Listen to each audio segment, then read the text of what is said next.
From the brain to the spinal cord and the peripheral nerve. Welcome to our podcast Neurosurgery on the Move. Bersama saya Dr. Joshua dan saya Dr. Tiffany. Kami berdua akan menemani neurovela sekalian di episode ke-13 kali ini. Podcast Neurosurgery on the Move adalah salah satu bentuk aplikasi dari Tridharma Perguruan Tinggi, yakni pengabdian kepada masyarakat yang akan tayang setiap bulannya, membahas topik-topik menarik seputar bedah saraf, mulai dari penyakit hingga teknik operasi.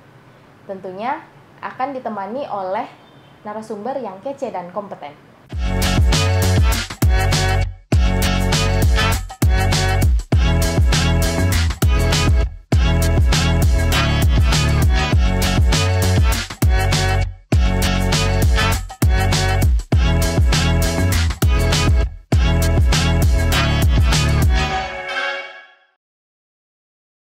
Pada episode ke-13 kali ini, kita akan membahas mengenai diffuse axonal injury yang akan dibawakan langsung oleh salah satu staf program studi spesialis bedah saraf Fakultas Kedokteran Universitas Udayana, Profesor Dr. Dewa Putu Gede Purwo Samatra, spesialis neurologi konsultan. Terima kasih Nggih Prof sudah meluangkan waktunya untuk hadir. Saya sangat senang mendapat undangan ini. Baiklah, mungkin sebelum memulai diskusi kita, mungkin Prof bisa menjelaskan kepada neurovela sekalian apa sih diffuse axonal injury itu? Terima kasih ya. Seperti namanya diffuse. Diffuse artinya kan menyeluruh. Diffuse axonal injury. Jadi akson dan neuron secara menyeluruh terkena suatu kerusakan atau terjadi suatu kerusakan akibat injury, biasanya akibat suatu trauma, ya, benturan, ya. Nah, mendasar sekali bahwa saraf itu terdiri dari dua, neuron dan akson. Neuron itu intinya, akson itu yang mengantar keluar sehingga bisa bergerak atau menerima sehingga bisa merasakan, diolah sehingga bisa persepsi apa itu. Jadi inilah yang rusak. Neuronnya dan pengantarannya. Sama dengan listrik ya, bolamnya mati, generatornya mati, kabelnya juga rusak. Baiklah. Lalu mekanismenya Prof, kan kejadiannya begitu berat ya Prof, untuk kondisinya pasti akan berat ya Prof? Ya, cukup berat. Pasti berat. Mekanismenya kenapa bisa seperti itu, biasanya gimana ya Prof? Otak kita akan terlindung oleh tulang tengkorak. Ya, tulang tengkorak itu keamanan. Nah, di otak itu terdiri dari bermiliar-miliar neuron dan akson-akson yang akan mengantarkan sehingga kita bisa bergerak, kemudian kita merasakan dari luar, kita bisa berpikir, belajar dan sebagainya. Nah, oleh karena satu benturan yang cukup berat, apakah itu oleh karena sengaja dibenturkan atau kecelakaan lalu lintas atau suatu kekerasan di kepala, pasti akan terjadi kerusakan pada akson, pada neuron yang mengakibatkan orang itu menjadi tidak sadar, koma, yang diperiksa dengan namanya GCS, Glasgow Coma Scale. Itu angkanya dari angka 3 sampai 15. Nah, ini bagi-bagi lagi. Kalau yang diffuse axonal injury itu biasanya Glasgow Coma Scale-nya itu 8 ke bawah atau 9 ke bawah. Antara 3 sampai 9. Koma biasanya, tidak tahu apa dia. Dia bisa merasakan koma, alat napasnya bukan dibantu, makannya juga dibantu. Oh, seperti itu. Ya, biasanya dirawat di intensive care unit dan multi. Nah, kompetensi yang merawat, ya saraf, ya teman-teman bedah saraf kalau diperlukan tindakan pembedahan, teman-teman intensivis, anestesi, teman dari gizi dan untuk makanan dan sebagainya. Farmasi juga itu obat-obatan yang akan diberikan. Siap. Oh, begitu ya Prof ya. Ya, kolaborasi. Jadi umumnya kalau diffuse axonal injury ini gejalanya berat ya Prof. Ya. Mungkin selain tadi penurunan kesadaran, ya umumnya GCS-nya di bawah 8, mungkin ada gejala atau tanda lain Prof untuk diffuse Di axonal samping kesadaran menurun, mungkin pola napasnya, tekanan darahnya karena termasuk otonom juga terganggu, naik turun, tidak terkontrol, itu biasanya. Dan pada saat awal karena dia koma belum kelihatan apa-apa, kencing pasti otomatis tidak bisa dirawat perkencingannya, pemberian makanan juga Kadang-kadang bisa juga dia kejang-kejang.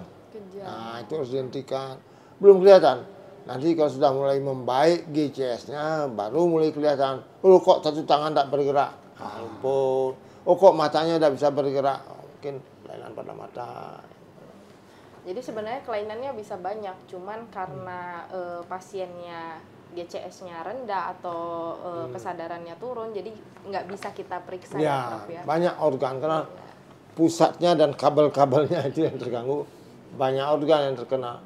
Ya, nanti setelah dia mulai bisa bergerak, mulai bisa membuka mata, nah baru mulai kelihatan. Oh ini loh terganggu, ini loh persarapan ini yang terganggu. Misalnya udah sadar semua, pendengarannya tidak dengar apa-apa, bisa jadi. Gitu. Biasanya Prof, kalau ada pasien dengan diffuse axonal injury, itu prognosa atau kita bilang ke depannya itu gimana ya Prof ya? Maksudnya apakah pasiennya bakal, maksudnya kalau kondisi koma bakal seterusnya koma, apa sulit membaik atau bisa membaik sebetulnya? Bisa membaik, nah, cuma kadang-kadang pasti ada sisa cacat. Nanti bisa dia jalan, tapi kalau lumpuh misal sebelah mungkin jalannya agak pincang. Atau pendengarannya ini, atau penglihatannya ini.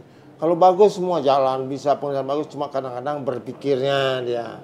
Kognitif namanya. Sekolahnya tidak bisa, kognitif. Kadang-kadang kejang dia. Menerima percakapan dengan orang lain, kadang-kadang tidak ngerti dia. Tanya A, misalnya jawabannya menjadi B.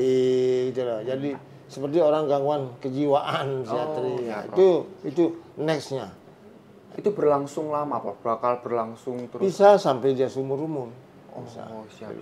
Berarti bisa menetap ya Prof? Ya, bisa menetap. Artinya kecacatan pasca diffuse axonal injury. Siap Prof. Berarti seperti itu. Kira-kira kalau untuk kejadian diffuse axonal injury ini seberapa sering sih Prof? Nah, mengingat kita sini kita kan lalu lintas cukup tinggi ya. Satu, kadang-kadang tidak pakai helm. Sekarang WNA sedang ini kan, tidak pakai helm, ditangkapin, lagi tren kan gitu. Nah, Gojek misalnya, dia ini kan orang tentu dia bawa helm satu, dirinya saja penumpang dah. Ini mohon maaf ini kita di Bali kadang-kadang upacara adat, kadang-kadang pakai dastar, pakai apa ya, tidak pakai helm. Atau maaf juga teman-teman yang Muslim ke masjid misalnya pakai kuplu, kopiah atau pakai jilbab sudah pakai helm. Itu sebenarnya helm itu sangat melindungi. Nah kalau ini terjadi masalah, ya terutama kebanyakan juga kecelakaan. Karena kecelakaan. Penganiayaan, kekerasan juga bisa, tapi kan jarang. Biasanya paling ditusuk jantungnya atau paru-parunya atau lehernya biar mati kan, itu kan jarang sampai ini kan. Nah itu jadi kecelakaan lalu lintas memang porsi yang tertinggi ya untuk penyebab dari diffuse axonal injury. Nah makanya nanti kalau kalian sudah di UGD, begitu ada kecelakaan lalu lintas, teman-teman bedah saraf, teman-teman neurologi pasti pertama itu di teman-teman bedah saraf ya. Apakah perlu tindakan pembedahan, apa tidak hanya konservatif saja. Nah baru nanti kita mesti masuk ICU, kemudian panggil teman yang lain, farmasi obat, gizi juga makanannya, perawat juga untuk merawat, kan tidak bisa kencing dia. Ya tidak bisa ke belakang. Jadi kolaborasi. Prof, kalau gitu untuk kita sebagai tenaga medis, untuk tahunya ini diffuse axonal injury atau penyebab dari yang lain, itu menggunakan apa ya modalitas kita? Kan modalitas sementara ini kalau di kepala yang paling ringan adalah wajib itu CT scan. Kita sudah punya PPK namanya, panduan praktek klinis. Wajib pertama CT scan atau MRI. Di sana kelihatan kerusakannya kira-kira apa ada perdarahan, apa ada tidak. Nah, kadang-kadang kita bagi tiga itu. Pertama tidak kelihatan apa-apa seperti roda biasa. Baru kelihatan kalau seandainya lihat di bawah mikroskop, ada kerusakan sel saraf, baru bisa. Tapi sekarang kan sudah lebih canggih alatnya mungkin bisa. Yang kedua itu, yang derajat kedua itu sudah kelihatan akson-aksonnya, terutama penghubung otak kanan otak kiri namanya corpus callosum, itu kelihatan. Atau biasanya adalah frontalnya ada masalah, sembab temporalnya itu yang sering. Kenapa demikian? Karena tulang pelipis kita ini tipis. Dan ini kan sering menonjol. Sekarang orang trauma itu kan jatuh dia ini kena yang terkena duluan ya Pak. Itu dia jatuh ke belakang. Nah ini counter cup-nya itu ke belakang, ini belakang. Nah ini depannya counter cup kena itu. Itu biasanya ya. Dan yang ketiga memang sudah rusak banget dan memungkinkan memerlukan pembedahan untuk mengurangi tekanan di otaknya. Dikompresi, bisa jadi dikompresi. Nah, itu kalau ada pendarahan itu apa? Mungkin untuk penyedotan darah, itu mengurangi tekanan di kepala. Sebab tekanan di kepala itu mesti harus normal. Sebab terlindung kepala kita, otak kita oleh suatu tulang tengkorak. Kalau setelah itu tekanan meningkat, ini kan pasti pasien muntah-muntah, nggak sadar nanti diturunkan, ya mudah-mudahan kesadaran menjadi membaik, itu harapan. Cuma kecacatan nantinya perlu pemeriksaan lagi, saya rekam otak, ini perlu pemeriksaan suatu, lihat aliran darah, angiografi, USG, Doppler namanya itu. Nanti kalau pernah awal-awal scan lagi, itu MRI. Gambaran di axonal injury-nya seperti perlukaan di otak gitu ya, Prof? Ya artinya ini kelihatan seperti ada ujung sembab atau otak yang mendesak akibat perdarahan yang menekan. Nah, aksonalnya ini perlu mungkin bisa dilihat di biopsi atau apa, sedikit diambil untuk dilihat di bawah mikroskop atau apa. Bisa untuk penelitian, tapi untuk pelayanan asal ada kelihatan sembab yang luas. Nah, ini kira-kira pasti aksonal. GCS-nya rendah, kemudian tidak bisa kita kelihatan gerakan apa-apa, matanya menutup terus. Nah, kecuali kalau pasiennya gaduh gelisah ngomongnya kemungkinan lebih ringan. Ya. Apalagi kalau misalnya di IGD kita nemu pasien GCS-nya rendah, tapi CT scan-nya kita nggak nemu perdarahan apa-apa gitu ya kan, Prof? Bisa jadi detail tak injury. GCS-nya patokannya kan ada CKB, cedera kepala berat. Kalau kita biasanya cedera otak berat, cedera otak sedang, itu biasanya pakai patokan 8. Nah, dari 8 ke bawah itu pasti berat. Yang 8 ya sampai 10 itu sampai 11 itu sedang, 12 ke atas atau 13 ke atas. Ya, yang 12, 11, 10, 9 itu ya mungkin masih termasuk sedang. 8 ke bawah itu udah berat. Umumnya di diffuse otak injury itu pasti 8 ke bawah. 8 ke bawah ya, Prof. Siapa ke bawah. Iya. Bisa jadi tidak kelihatan perdarahan. Enggak ada perdarahan. Bisa jadi, tapi perdarahannya ada dilihat di bawah mikroskop bisa jadi. Harus di mikroskop ya. Ya, bisa jadi. Oke, ya seperti yang Prof bilang tadi, melihat tekanan intrakranialnya juga ya, Prof ya. Sebelumnya di episode ke-12 kita juga sudah bahas intrakranial pressure. Yang diturunkan itu. Bisa menekan batang otak. Itu bisa menyebabkan mati mendadak. Karena di sana pusat tuh vasomotor, pengaturan ini, tekanan darah, pengaturan respirasi. Kalau itu terganggu kan lah. Herniasi otaknya turun menekan batang otak. Herniasi cerebri. Ini itu berdasarkan diturunkan, dikompresi. Ya, kira-kira kalau untuk diffuse axonal injury ini ada terapi atau tata laksana khusus nggak ya, Prof? Kita biasanya awal pasti lindungi otak dengan brain proteksi. Kalau terjadi pembengkakan otak yang tidak bisa dengan pembedahan, kita beri obat untuk menurunkan udin itu macam-macam, golongan dexamethasone, mannitol, segala macam. Itu atas sudah di BPK-nya, panduan praktek klinisnya, itu kita kerjakan. Mungkin untuk mencegah infeksi atau apa, pemberian antibiotika, tergantung kejang misalnya diberikan obat anti kejang dan itu. Prof, biasanya kalau pasien dengan diffuse axonal injury ini kan diberi pengobatan, Prof, itu kalau di rumah sakit kita sampai kita tahu udah pasien ini sudah tidak akan berkembang, maksudnya ini sudah perbaikan paling baik dari pasien ini, itu berapa lama ya, Prof? Kalau sudah maksimal, lama itu ya. Lama ya, Prof? Ya, lama kita patokan dengan bulan pertama, bulan kedua, bulan ketiga. Bulan ya. Atau minggu, 2 minggu, 4 minggu dan sebagainya. Kalau mulai kelihatan perbaikan, kayaknya ke arah baik, untuk mencegah kecacatan, maka rehabilitasi medis ini megang peran ikut untuk melatih penggerak otot, melatih nanti dia ngomong, ya speech terapi, terapi bicara, terapi pelatihan menelan, dia makan, bergerak, apa itu, rehabilitasi medis. Makanya di rumah sakit itu namanya adanya IPC, interprofesional kolaborasi. Waktu dia menjadi mahasiswa dia jadi IPE, Interprofessional Education. Ya, karena saya dulu 4 tahun di program studi, nah itu ditekankan. Itu dia koas, ya latihan mesti, sehingga jadi dokter sudah terbiasa kerjasama, kolaborasi. Ya, masa waktu perawatan tadi kan biasanya yang paling umum ditanyakan oleh keluarga pasien. Ya, karena berikan waktu cukup lama. Ya. Untuk pemulihan di rumah ICU-nya kan dalam 4-6 mingguan, apalagi agak lama. Tapi kalau sudah fase rehabilitasi, mungkin perlu perawatan di klinik atau di rumah, itu nggak perlu sampai opnam terus. Jadi keluarga bisa ini. Memang diperlukan ada interaksi dia dengan keluarganya. Nah, ini ya.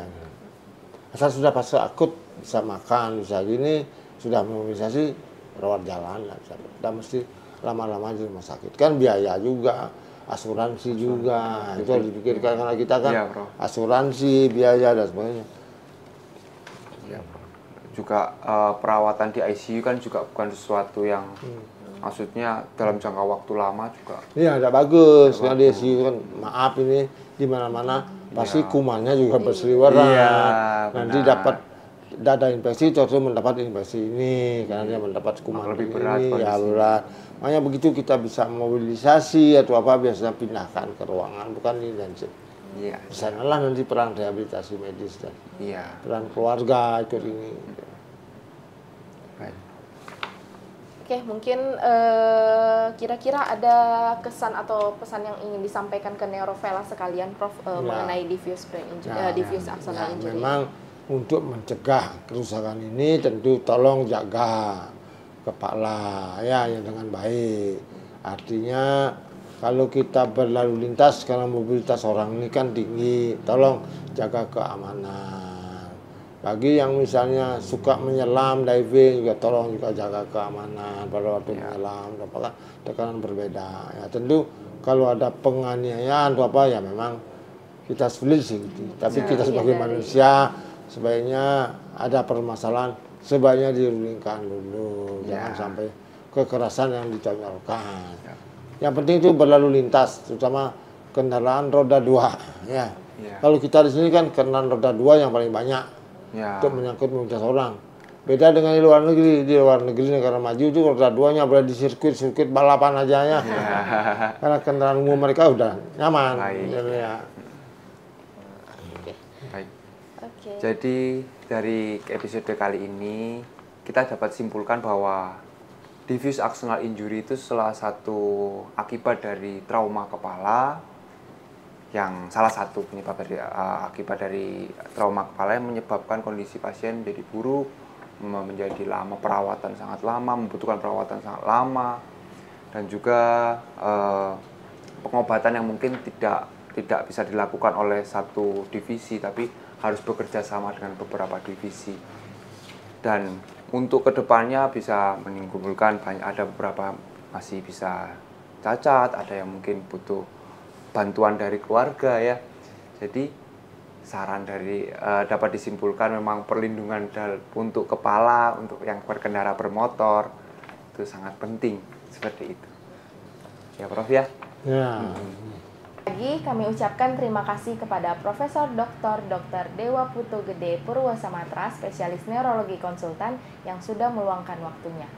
Bila ada masukan, komentar, atau mungkin saran topik yang ingin dibahas, neurovela sekalian bisa menghubungi kami di Instagram kami @neurosurgery.udayana atau channel YouTube Bedah Saraf Unod.